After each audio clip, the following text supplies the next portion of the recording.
count of three. Hello and welcome to another episode of the Silk and Steel podcast. As you can see, I have our very extinguished guest, Brian Berletic, as many of you who are already know who he is. But for the people who don't know who Brian is, Brian, can you give a quick, brief intro of who you are, what you do? First of all, thank you so much for having me back on. I greatly appreciate this, and to your audience for tuning in. My name is Brian Berletic. I'm a former U.S. Marine and now geopolitical analyst. I'm based in Southeast Asia in the Kingdom of Thailand.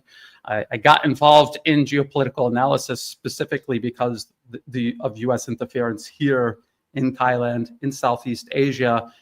I went to the other side of the planet to get away from the U.S. and its foreign policy, not the American people, the government and its foreign policy. I was in the Marines. I saw firsthand what the U.S. was doing around the world. I didn't like it. I wanted to get away from it. And then I realized there's nowhere you can go to get away from it. It was a global empire. So here we are. Here we are trying to raise awareness of this danger. Yeah, thank you, Brian, for making your time to my show. So right now we just had a very important but kind of last minute put together summit between Putin and Trump in Alaska. It's very obvious it was a last minute because they were hosting the Russian journalists in stadiums, and they were dividing the stadium into almost like a emergency hospital wards for this journalist to sleep in. So it turns out it was fishing season in Alaska, so all the hotels are booked. So that tells me this meeting was booked last minute, right? There's zero preparation. Why was it so rushed? Oh, do you think? And what is the Trump administration hoping to get out of this? It's a good question. I don't think anyone actually knows for certain. I think it was rushed because if you're following the situation on the ground, on the battlefield, amid this U.S. war on Russia being fought through Ukraine, the Ukrainian armed forces are collapsing. They're collapsing all along the line of contact. We have been talking about this for years now, how this was a war of attrition. Russia wasn't waging a war of big arrow offensives. They were grinding the entire Ukrainian military down on the front line and far behind it, with thousands of drones and missile strikes over the last 3+ years. And now all of this is finally reaching a critical mass. We're watching multiple cities become encircled and under risk of collapsing to Russian advances. And again, the Russians aren't specifically trying to advance. They are simply advancing because Ukraine's manpower crisis has reached a point of no return. They are in a critical situation in terms of arms and ammunition, which we've been talking about as a growing problem that would eventually catch up with U.S. foreign policy. So here we are. And I think what Russia is attempting to do is build an off-ramp for the United States. Whether they use it or not, that's another story. But they want to construct this off-ramp for the United States. And of course, the United States, unrepentant, is simply trying to maneuver Russia into a Minsk 3.0 arrangement where they can freeze the conflict, pivot to China, in their minds, contain China, and then circle back around to get Russia later. And we know this because that is literally what they have repeatedly, openly said publicly. From all the way back in February, U.S. Secretary of Defense Pete Hegseth, he said this at the Ukraine Defense Contact Group. Is on the Department of Defense website, the whole transcript. He said, we can't fight Russia and China at the same time. So you go in there, you freeze this with your troops, you expand your military industrial production, you double down on supporting Ukraine. Does that sound like a government interested in actual peace, or just freezing the conflict again, just like they did with Minsk 1 and 2? So it is obvious what they're trying to do. Unfortunately, people and I don't blame them, they so desperately desire to see this horrible conflict come to an end. They're willing to buy into the Trump administration's theater that they are somehow fighting the deep state rather than an apparatus of the deep state. I mean, Marco Rubio, I hear people trying to make an argument that he is not a neocon. He is the worst neocon in Washington alive and in politics today, with Lindsey Graham, a close second, or maybe they trade positions week to week. Hard to tell. I think what people get confused is that U.S.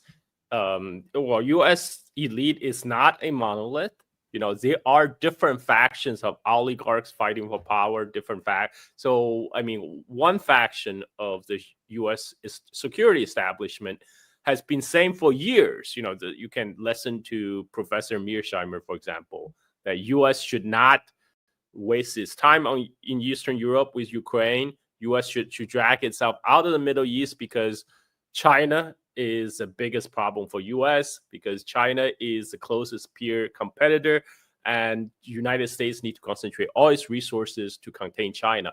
That view has been gaining a lot of support under the Trump administration. And Trump administration, as you say, they're finally putting this into practice. Now, from Russia's perspective, I'm sure Russia understands what West is trying to do, because they have gone through negotiating with NATO through the Minsk I and Minsk II agreement, and I'm for sure Russia do not want a temporary ceasefire. Putin actually put forward a peace proposal where he said, okay, let's just let's end the war, but let's do it in a way that a more permanent basis. We want guarantee that Ukraine will not be in NATO. There will be no NATO troops in Ukraine, and we want to make sure we can freeze the line of control along Zaporozhye and Kherson, but we want Ukraine to give us the rest of Donetsk.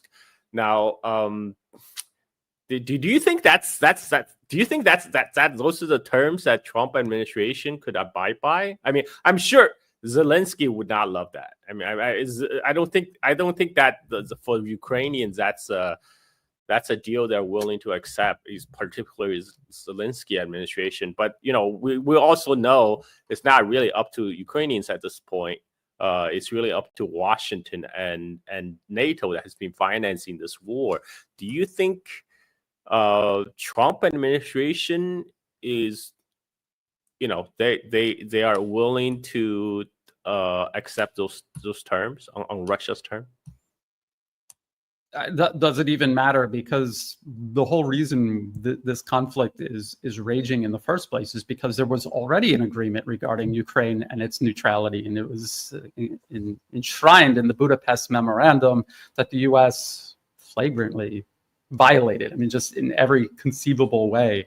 We saw in 2014 the U.S. successfully overthrow the Ukrainian government, but there are articles in the Western media all the way back in 2004 admitting that it was the U.S. government attempting to overthrow and politically capture Ukraine. And so the whole reason why this conflict began in the first place is because the U.S. has this irreversible, unchangeable desire to encroach upon onto the Russian border, encircle Russia, contain it, and they openly aspire to dismantle the Russian Federation, to turn the clock back to the 1990s when the nascent Russian Federation was just being plundered by US, European special interests, and maintaining it in that weakened state. This is probably why they picked to do. There's the theory that people are obsessed with Russia but not with China, or obsessed with China but not with Russia. But in actuality, what the policymakers themselves say is there is strategic sequencing. They need to do it in a specific order. Maybe they believe that Russia was a weaker link. They could isolate China by removing or at least tying up Russia to a certain degree. Do the same to Iran and other countries. Right now, there's this border conflict that is distracting and threatening the rise of Southeast Asia here in Thailand with Cambodia. So there's this overarching strategy where it's not necessarily a focus on any one area, but just a matter of which order to put it in. And I think you're right. There is a lot of focus on China now, but I think that's because of China's exponential rise. It is just rising so quickly and becoming so powerful that it's it's inescapable. If they seek primacy, they need to do this now because there will be no later. So I don't think there's actually anything Russia can offer. What I think Russia is doing is the same thing we've seen them do before, where they agree to some sort of more or less meaningless ceasefire, like a ceasefire regarding energy infrastructure in Ukraine, which Russia has already devastated Ukraine's energy infrastructure. So they're like, yeah, sure, we'll agree to a ceasefire on that for 30 days. They know Ukraine isn't going to honor it. And when they say Ukraine will not honor it, they mean the United States will not honor it, because it's the US running both Ukraine's armed forces and their intelligence agencies were carrying out all of these overt and covert military operations against Russia. So they knew that it was going to fall apart and that it would give them an opportunity to further escalate. So maybe that's kind of what they're thinking. I was just listening to U.S. Secretary of State Marco Rubio again, and the arch neocon. And he was on Fox News. This was just hours ago, not even 24 hours ago, after the meeting in Washington with the European and Ukrainian leadership. And he was saying, Ukraine has the right, every sovereign nation has the right to join any security alliance that they want to. This is the justification the US has used to expand NATO up to Russia's border all along for decades. And this is why there's a war in Ukraine in the first place. When I say unrepentant, that's what I mean. They will not change their mindset or their core objectives. It's just a matter of them needing to buy time because it's just not working out the way they want it. But Brian, let me play devil's advocate here. This time might be different because, Marco Rubio himself has said it's now a multipolar world. So maybe the U.S. administration have come to realization there's a limitation to the capability of U.S. empire at this particular moment. So they're trying to marshal trying to leverage their resources, deploy them more intelligently, meaning extraction from Ukraine and Middle East to concentrate on China and leave Europe security in the hands of the Europeans. Makes the Europeans bear the burden, the financial burden of supporting whatever's going on in Ukraine. Maybe this is why they're asking their European quote-unquote partners, but really vassals, to cough up 5% of their GDP to devote to defense spending. I mean, because otherwise that 5% GDP to defense doesn't really make sense. That's like the war level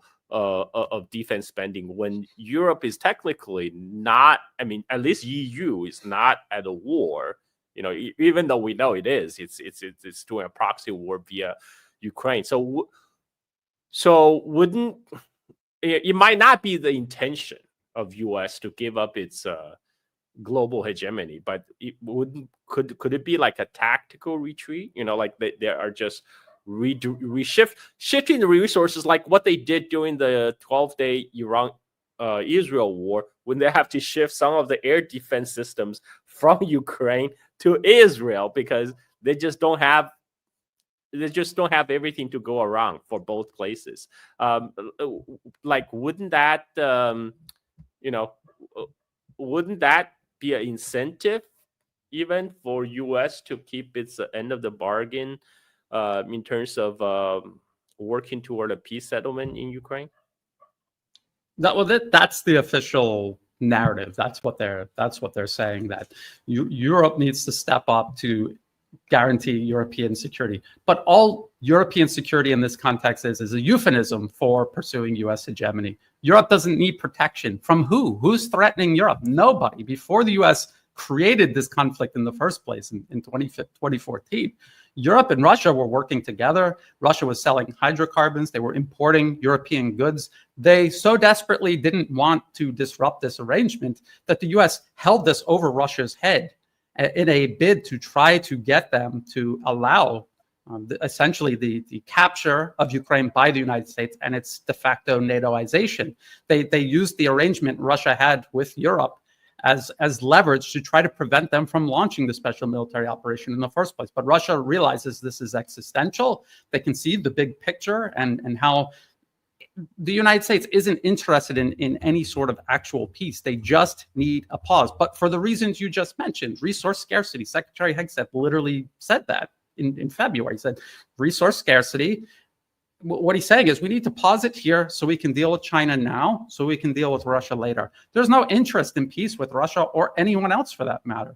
Even so-called US allies are not actual partners of the United States. They are subjects of the United States. So this is really important for people to understand when they're trying to sort through this. The language, the vocabulary, these phrases, almost all of them are euphemisms because they understand that if they just came out and said what they were really doing, nobody would accept it, which is the whole purpose of the US-European so-called divide. The Europeans need to pretend that this burden is being forced upon them by a traitorous United States that's abandoning them to the Russians, when in reality, the US is telling them, you need to wring your people dry to continue pursuing our empire in Europe while we go deal with China, and then we'll be back later. That's what they're doing. And the European elite installed into power by US, I would say transatlantic corporate financier interests, that's what they serve. They don't serve the European people. It's as abundantly clear. Look at Europe. Look at what they have done to Europe in just the last 5 years alone. They don't serve the European. But von der Leyen was elected by 41 people. You know, like her mandate was 41 MPs. But wouldn't Russia have an interest even in a pause of hostility, a cessation of hostility, so they can get back into the business of like building their economy, etc., and not be distracted by this conflict at their border? I mean, I'm guessing that's why Putin agreed to go to Alaska, right? Yeah. Yes. No, that's a good point. And this is one of the considerations we have to make, is that maybe Russia feels like, even if this is Minsk 3, just like Minsk 1 and 2, I don't honestly believe Russia was tricked into that. I think they are well aware that the U.S. is agreement incapable, which is what they themselves label the U.S. as. They knew that, but they weren't ready for the special military operation, say, in 2014. They were ready to take Crimea. They were ready to support a low-intensity conflict in the Donbass. Well, it's not really low intensity, but compared to what's going on now, low intensity. They were not ready for a full-scale military operation in 2014. By 2022, they kind of warned, but that was the best it was going to get, and so they launched it. Maybe they're looking at this, and you have to remember, they're not just looking at Ukraine. They're looking at all of the pressure points the U.S. continues to this day to apply along Russia's periphery, but also what the United States is doing to all of their allies and partners across the multipolar world. So there's a big picture to take into consideration. They're talking to the Chinese, to the North Koreans, to the Iranians, all of these people, the rest of BRICS. What is the United States doing, and how can we organize our resources to marshal against this? And maybe being obsessed with Ukraine at this moment doesn't serve that. This is something we're just going to have to wait and see. It's really, we're not invited to meetings in the Kremlin, so I have no idea what they're thinking. And not anytime soon. What they say. Yeah, not yet, Brian. Not yet. I'm in the lobby to get my paycheck from Putin for being a Putin puppet, but I can't see. But Brian, what about So U.S. We all know about U.S. duplicity, and we also know that Russia, at least, they're leaving the door open. Yeah, that's what they're doing. So what do you read into Trump's raising of secondary sanctions on purchasing of Russia oil? You know, like that, you know, he slapped those, he put that on the table right before this Alaska meeting. He said he's going to put secondary sanction on anybody who purchased Russian oil. But the largest purchase of Russian oil, of course, is China, number one, and India, number two. And China just said F off, because, you know, we're going to do whatever we want. And I don't think Trump was ready to go back to the May days when each side have over 100% tariff on goods, and Chinese ships stopped coming to Los Angeles. So Trump extended the 90 days extension on the trade truce again. But Trump has been really hard on India, particular. I mean, we all know why. It's because they want India to bend their knee on this issue. Then what do you think that was just a hardball, Trump trying to play hardball leading up to the Alaska negotiation, was just to show Russia, like, hey, this is what we can do if you don't agree to a peace settlement. Is it just like just Trump acting tough, or do you think this is some more meaning behind that? I think there's a desire to coerce nations buying Russian oil into stopping to buy Russian oil. But I think realistically, they're not so confident that they can do this. And this is a thing that once you enact, and if it doesn't materialize, this will expose your weakness and your terminal decline to the entire world. When even India says no to the US, when supposedly there's some degree of alliance or partnership there, there's no coming back from that. And that's one of these reasons why a lot of people say, well, if the US launches missiles into Russia, Russia will nuke Europe or something. But they're not going to do that, because once you do that, there's no going back from that. So that is something they will do as an absolute last resort. And it's something that may or may not even work, because that's uncharted territory. And the type of sanctions the US is talking about now, this is uncharted territory. They've never been in this degree of trying to coerce the world on such a high level and in such an irreversible way. And if it doesn't work out, that will be a disaster. Even if it does work out, it could still be a disaster. Either way, it could be a disaster. So I think they're trying to bluff, coerce, maneuver Russia into a Minsk III framework, and Russia is doing everything in its power to avoid being pushed into a Minsk III framework. And that's assuming that they don't need a pause at this moment. They might. So we have to keep the possibility open for both. Well, the Alaska summit is over, right? And we have heard the resulting statement from both sides. What's your take on this? Was it a success? I mean, like, is this the beginning of an end to the Ukraine conflict? Is this going to possibly lead to some kind of settlement in the near future, or is this just all for show? I personally, at this juncture, I think it's all for show. I think Russia is just buying time. They knew that deadline was on the table, and they said, well, if we agree to meet, this is going to buy us a couple of weeks. If you're watching the battlefield, in a couple of weeks, the battlefield will look very different than it does right now, and it'll only increasingly lean in Russia's favor. It'll give them more leverage. When it really is time to sit down and make a decision on both sides, the battlefield will be in Russia's favor even further. So this is what I think they're doing. This is what they have done just over the last 6 to 8 months since President Trump came into office. This is what Russia has been doing. They've been making these half-hearted, meet you halfway sort of ceasefires and agreements and exchanges and meetings, accepting these envoys from Washington who come in and just continuously repeat themselves. And they're doing this to buy time. And we just have to see to what end. And I think to what end, I mean, ultimately, what would be in Russia's best interest would be, just as the US collapsed Syria and took it out from under Russia, Russia hopes to collapse Ukraine and take it out from under the US and its NATO proxies. That would be the best possible outcome. Is that going to happen? I don't know. We have to wait and see. So do you see a possible large Russian offensive coming in the near future? I mean, that's what would it take, right? I mean, like I mean, if Russia particularly wants to rest of Donetsk, particularly the largest a large city such as Kharkiv, which I think is the second largest city in Ukraine.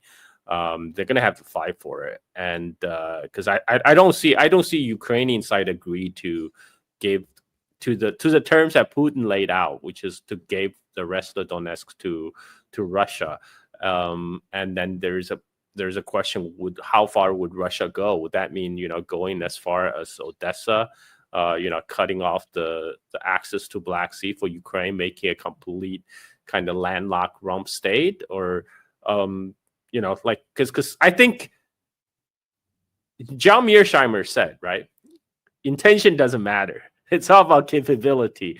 In that sense, Russia right now is grinding down Ukraine's capability to dust right now. And but Putin did extend an invitation for a Moscow summit for Trump. Do you think that's going to happen?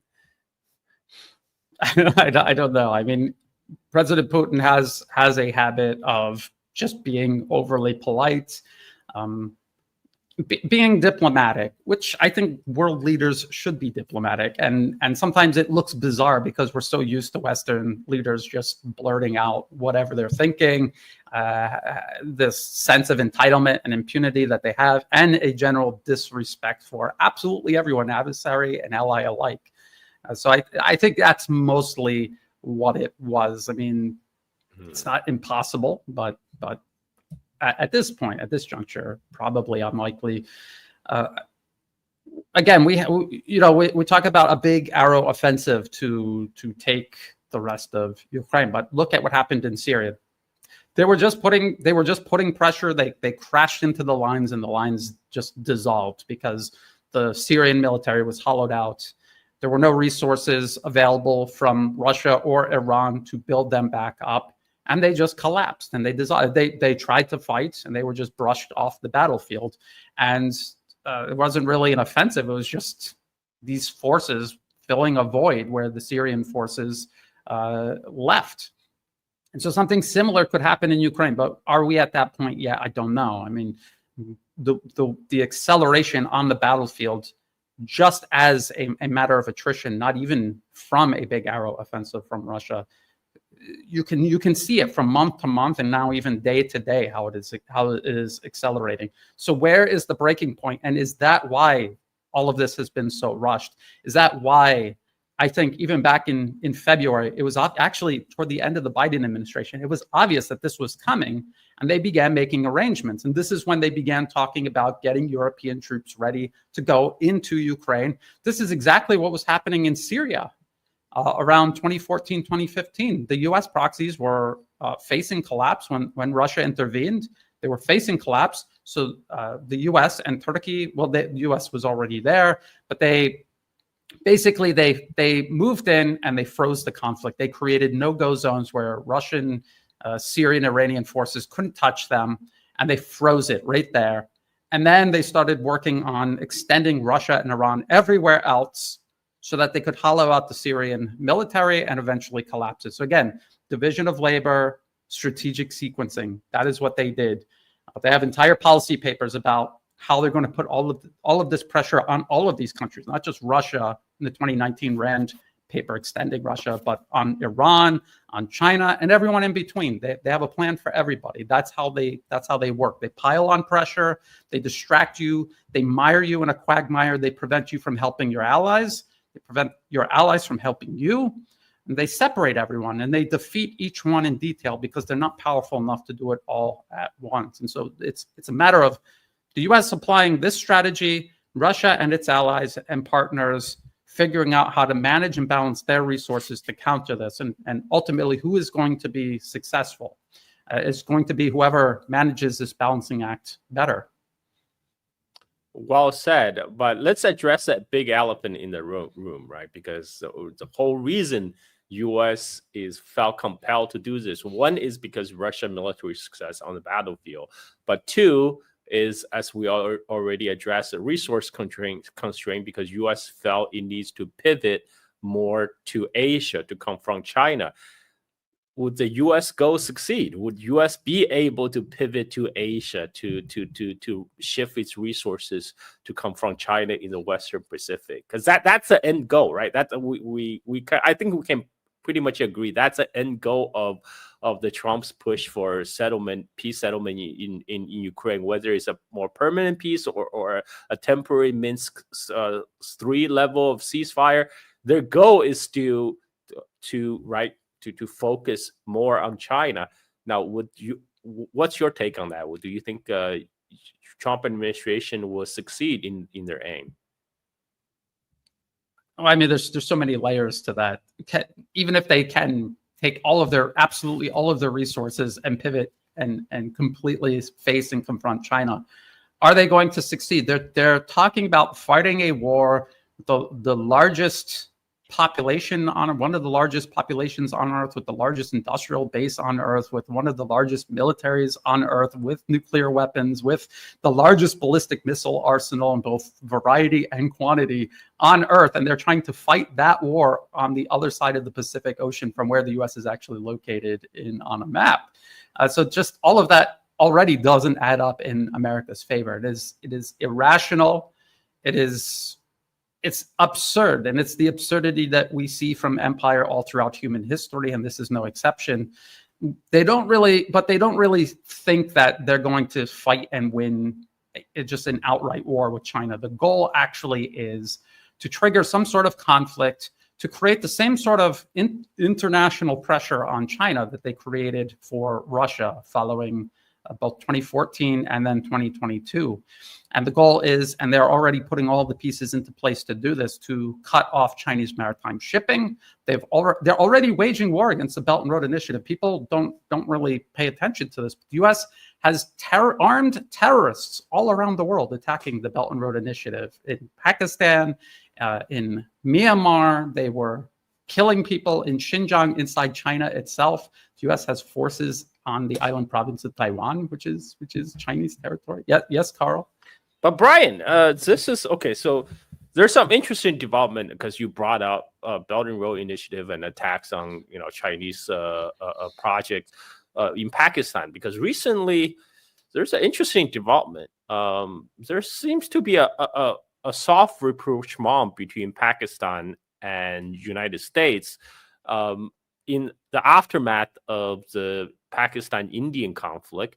And one of the things recently what the U.S. did was actually place the Baluchistan Liberation Army, the BLA, on its terrorist list. This is actually quite unprecedented. This is the first time they did that. And the BLA's main activities in the last few years have been attacking Chinese-led Belt and Road project in Pakistan. They've been killing Chinese engineers. How do you read into that? Like, I mean, isn't that a net positive for Pakistan and China that if U.S. placed BLA on the terrorist list? I mean, Jabhat al-Nusra and ISIS were the literal U.S. armed, trained, openly backed terrorists in Syria, listed as terrorists, all while they were fighting from 2011 onward. And all the groups that they sprouted out of were all listed terrorist organizations before 2011. And they were only just removed once the U.S. successfully used them to achieve all of their objectives in Syria, because now they want to fund them more openly, back them more openly. So whether these groups are on a list or not does not inhibit the United States from supporting them. In fact, all it does is create an extra degree of plausible deniability that the U.S. can use and say, we put them on the terrorist list, and you think we're the ones arming and backing them? We're arming and backing terrorists? Us, the United States? That's preposterous. We would never do anything like that ever. So to me, things like that, this is all theater. And this is what the U.S. excels at. Narrative control, perception management, their ability to reach into a country and coerce them politically, economically, okay, also militarily. But I would say their greatest superpower has been and still is their ability to politically interfere in and control targeted countries. People look at Pakistan or India as monolithic states. They don't understand that there are competing interests on both sides of the border, just like there are here in Thailand and in neighboring Cambodia. People were trying to make it black and white, like Thailand's a U.S. ally, Cambodia is a Chinese ally. No, it's completely untrue. The U.S. was on both sides of the border. They got two groups of people who have always worked together, and they conspired to create this conflict to disrupt and destabilize Southeast Asia, to create the same dynamics along China's periphery that the U.S. has created along Russia's periphery, or has created inside nations like Pakistan and India, and between nations like Pakistan and India. So it's a complex game, and unfortunately, even at the highest levels of geopolitics, U.S. political interference is rarely talked about, and it's even more rare to see any sort of concerted efforts to confront it and stop it. So we see all this economic cooperation, even military cooperation, but in terms of political interference, this is just something that is so poorly understood so infrequently talked about, and I believe that this is the multipolar world's biggest weakness. This is America's biggest opportunity. I do want to ask about the aftermath of the Cambodia Thailand conflict, because I understand there's a ceasefire and Donald Trump claims credit for it, and because he really wants that Nobel Peace Prize. How is the U.S. role in quote unquote mediate that conflict is being received in Thailand? Well, again, because the United States reaches into a country, controls information space so effectively, you have groups of Thai people who subscribe to alternative, Thai alternative media, Thai language alternative media, where they expose all of this and they understand it and they're extremely upset about it. But then you have what you could call the mainstream Thai media, which is heavily influenced by Western narratives. Essentially, they just take Western narratives and translate it into Thai and then repeat it to the Thai public. And these people buy that narrative. And so it's really hard to say which way the public is going. They're going in all different directions. There's no narrative cohesion. There's no single page everybody is on like you would see probably in Russia and China, because they can control their information space and they can have a unity of purpose across their population. The US has disrupted that here in Southeast Asia because none of these nations are strong enough or even apparently interested in having that sort of social cohesion within their country, even though that's an essential ingredient for collective progress. So President Trump wants to take credit for this, even though everyone involved in precipitating the conflict were backed by the United States, and we're essentially using this as an opportunity to disrupt the rise of Asia in general and put additional pressure on China specifically. And if you examine the narrative from the United States, they were very specific in pointing out, even though this is China's backyard, we're the ones that fixed this problem that we created, but we fixed it. And they're doing the exact same thing with this border conflict that they have done in the South China Sea. They created it in the first place. Yes, there is a historical and legitimate base that all of this is built on, but these are minor disputes that would not erupt into conflict unless someone from the outside came in and exerted additional pressure. So they did that in the South China Sea, and you see how they've inserted themselves and used that as justification for a military buildup in the Philippines and also on the island province of Taiwan.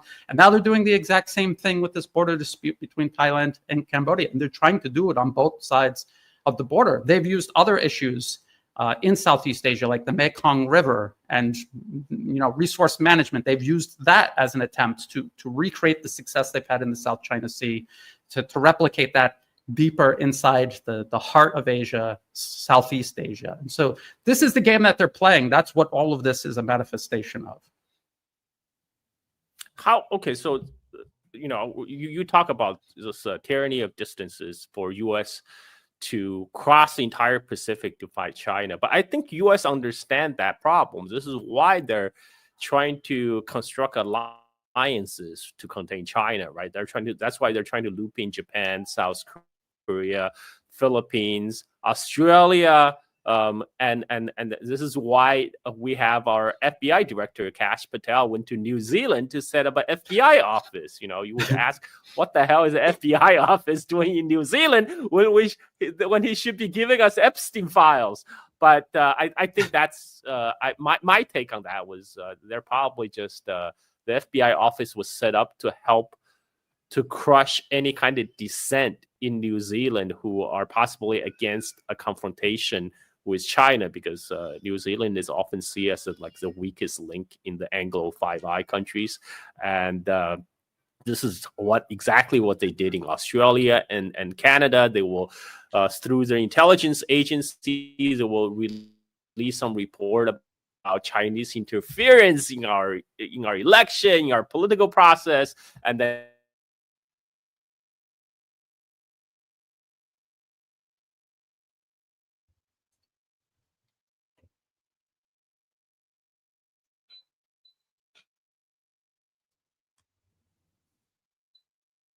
Carl, you disappeared. I don't know if you can hear me, but you disappeared. Is it on my side?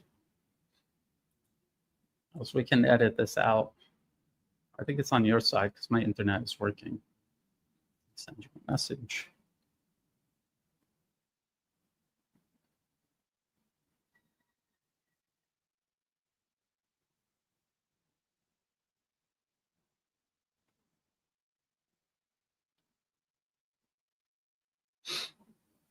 Oop. I'm running this show now.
Oh, hey, I'm back. Sorry. Worries, I no worries.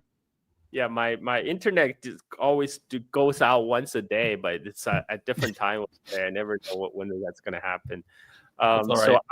as I was saying, U.S. has carried out very successful strategy of neutralizing dissent in its vassal states like Australia and Canada that have possibly been advocating for closer tie with China instead of confronting it. Now, U.S. has bases all along the Western Pacific Rim facing China, from Japan running all the way down to the Philippines and Australia. Like that has been the U.S. strategy, right? I mean, to possibly confront China. But the question is, I also agree with you. By the way, I don't think U.S. at this point is ready to throw caution in the wind to start a catastrophic World War III against China. But then why are they pivoting? Why are they gaining? Why are they putting all their military hardware? They just put Typhoon missiles on Philippines recently. Why are they right now building up military bases and laying out the framework then for a confrontation? What do they hope to achieve by this? It's interesting that the U.S. openly, publicly sets up FBI offices in foreign countries while accusing China of making secret police stations. There's no evidence at all. When you look into it, they're like helping people renew their driver's licenses back in China.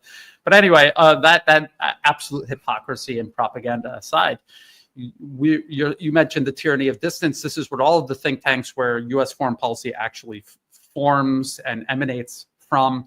They've talked about that, and they're trying to reduce it by not just placing huge amounts of military equipment and ammunition and everything in the Asia-Pacific region, but also compelling these nations to, first of all, give up their cooperation and trade with China, which is essential for their economic growth and prosperity and stability and everything that ordinary people actually need to live their lives, give that up and transform their economy basically into munitions, arms and munition factories, so that the U.S. doesn't need to make it in the U.S. and ship it across the Pacific. Japan is making Patriots. Australia is making missiles. And they have it right there in theater, and they can just send it to wherever they're fighting, however they're fighting China. The way, there's many ways this conflict can manifest. People in their head, they have this kind of like movie mentality where it's going to just be this all-out war, but it's going to be very similar to how the U.S. is fighting Russia right now. Not just one, but multiple proxy wars, destabilizations. In many ways, this has already begun. The U.S. is waging a war on China's border in Myanmar right now. There's those militants the U.S. backs, and there's videos of white guys running around in the jungle in Myanmar with these militants the U.S. is backing with M16s. Where did they get them? Did they pick them off a banana tree, or is somebody bringing them in? How are they bringing them in? There's a humongous U.S. consulate in Chiang Mai, northern Thailand. There's no number of U.S. tourists in Chiang Mai or anywhere in Thailand altogether that justifies a consulate that big. That is because Thailand denied the United States a military base. They simply created one under the guise of a diplomatic facility. And these white guys, called the Free Burma Army, they go from Myanmar into Thailand. They report directly to the consulate in Chiang Mai. And we know this because WikiLeaks released all of these U.S. diplomatic cables, and that's what they're talking about. This guy from Free Burma Rangers reported to us about this, that, and the other thing. We told them, if you get caught, we can't say that you're working for us, et cetera, et cetera. So that is already going on right on China's border. We talked about Pakistan. We talked about in the past, and I've heard you mention this more recently regarding the Thai-Cambodia situation. Thaksin Shinawatra, this billionaire in Thailand, backed by the U.S. for over 2 decades. A new billionaire, Thanathorn Juangruangruangkit, the junior partner of Thaksin, also backed by the United States. He openly blocked the Thai-Chinese high-speed rail line.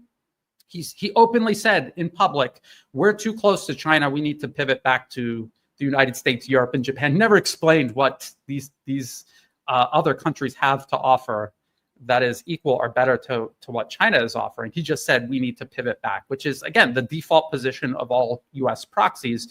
And what we're talking about, and we're going back to the topic of U.S. political interference, China offers a demonstrably superior deal that is best for everyone in the region, for the best interests of absolutely everyone in the region. But because the U.S. is able to reach into a country, short circuit a nation's best interest by putting these client regimes into place that answer to Washington at the expense of their own country, they can disrupt this entire process. So yes, they're building up their military, but they're also creating a region that is dysfunctional, divided, even at conflict with itself, rather than a region China can unite and work together with and rise collectively up. And I just want to, I talk about Secretary Hegseth's speech in February to the Ukraine Defense Contact Group, but in Shangri-La, Singapore, the Shangri-La conference in Singapore more recently, he said the United States has been distracted in Europe and in the Middle East for decades, and we're fighting all of these pointless wars over there, but now we're going to focus our attention on Asia. To do what? To wage pointless wars here, and we're already seeing that manifest itself. Unfortunately, I have to agree with you on that. I think U.S. do have a strength in fomenting divisions and waging proxy wars. And my take on Myanmar is that for decades, U.S. has tried to turn Myanmar away, peel Myanmar away from Chinese sphere of influence. They did that with Aung San Suu Kyi. But what happened with Aung San Suu Kyi's final installment in power was that Aung San Suu Kyi traveled to Beijing to meet with Xi Jinping because Myanmar is China's neighbor. And during that time, the trade, after the sanction was lifted on Myanmar, the trade across Myanmar and China border actually increased. So with the whole civil war going, United States, it seems like U.S. just decided to play the role of spoiler, right? Like, okay, if the best I can do is destabilize a country, make it dysfunctional, so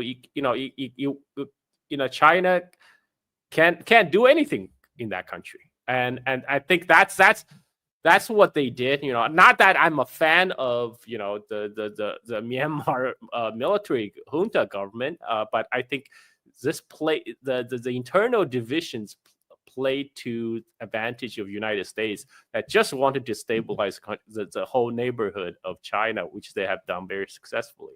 And then Philippines, now we have all these like almost monthly bumper car situation in South China Sea. You have Filipino supply ships accompanied by both boats and plane full of like CNN journalists, and to get into a situation of a confrontation so they can get some footages to splash across international media to show, oh, this is terrible Chinese aggression, we have to do something about it, which just further justify increased military presence, U.S. military presence in the Philippines. That's how they got the largest U.S.-Philippine joint military drill underway, and that first brought the Typhoon missile to the Philippines last year, of course, aiming at China. But even if U.S. are able to destabilize the neighborhood, which is bad for China, because one thing China really hate is instability in its neighborhood, because that's bad for business. But China itself remains kind of immovable, and so how is U.S. gonna they can destabilize the neighborhood how they want, infiltrate, subvert, but at the end of the day, what purpose does that serve? Like, even the whole kind of cat and mouse game in the South China Sea with the Philippines. Sure, U.S. will continually put more weapons, more on access to more Filipino bases. But then, as long as there's no direct conflict between China and United States, what's those military bases gonna do? What's those Typhoon missiles gonna do? It's kind of like what the U.S. had been doing in Europe for decades and decades. This constant build out of its military presence, the political capture of European nations, both Western and Eastern European nations, then the militarization of them, and then the selecting and then creating battering rams out of these countries and using them to fight a highly costly conflict. They have plausible deniability. Georgia attacked you in South Ossetia. We didn't. I mean, yes, they're literally wearing like U.S. uniforms with Georgian flags on them and waving around F-16s. And we trained them for years, from 2003 when we overthrew their government to 2008 when they attacked you. But that's Georgia doing that, not us. So don't take it up with us. Go fight a costly war with Georgia. Luckily for Russia, that was very short. Then they did the same thing with Ukraine. We can see what a nightmare that has been, what a huge drain on Russia that has been. And people can say all they want about how Russia is stronger now than ever, but it has drained their resources and has forced them to make difficult decisions.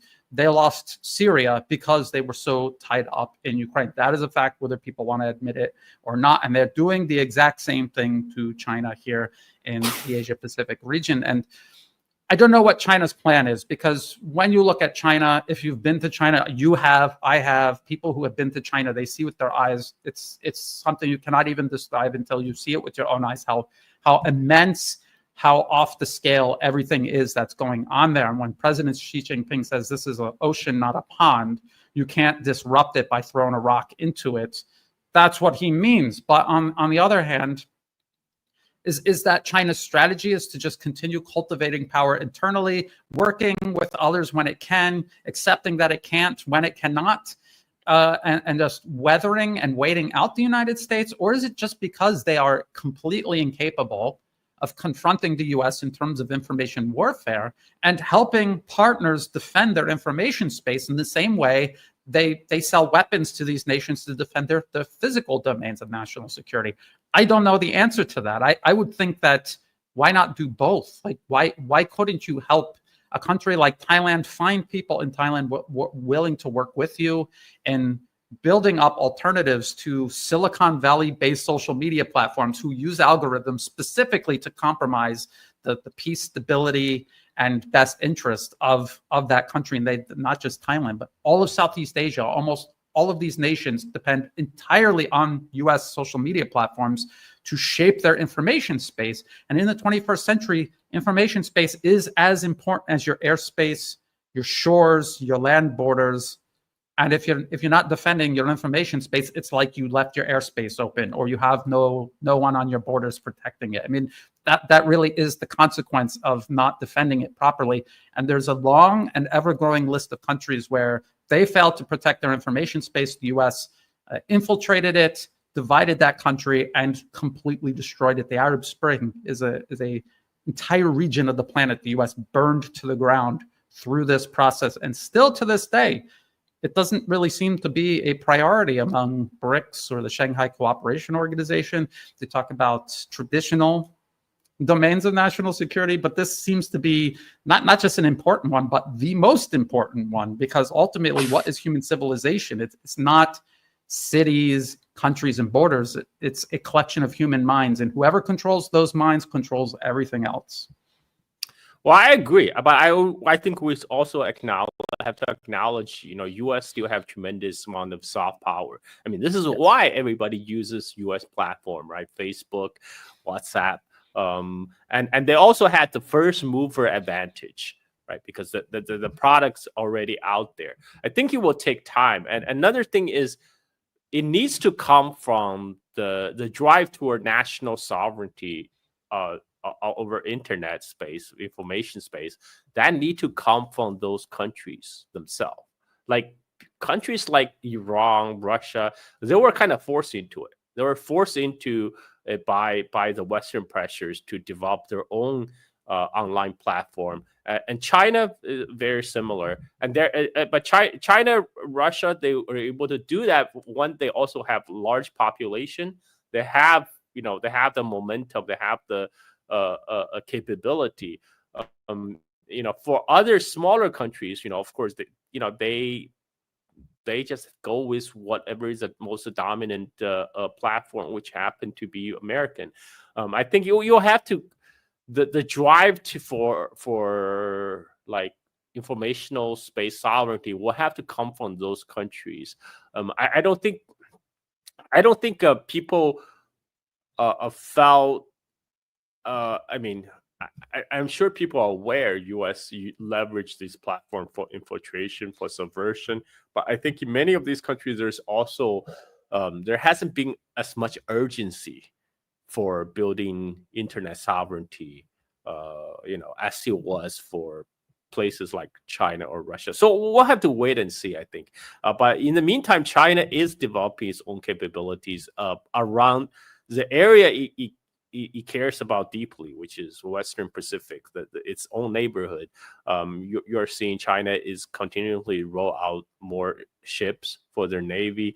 They're building more missiles. They also, according to Pentagon, they're also upgrading their nuclear arsenal. So I think the chief aim of China is to achieve local superiority over United States. They don't have to compete with U.S. on a global level, because China's aim is not to be a global hegemon, and China's goal is to secure its own neighborhood. So that, I mean, it has been a long-term goal for China to push out the U.S. influence from the East Asia. But I think that's going to be a long game, because United States is not going away anytime soon. As much as we would like, Brian, but there's no escape for now. But I think Donald Trump is doing a fantastic job of accelerating the U.S. decline. So I'm all happy about that.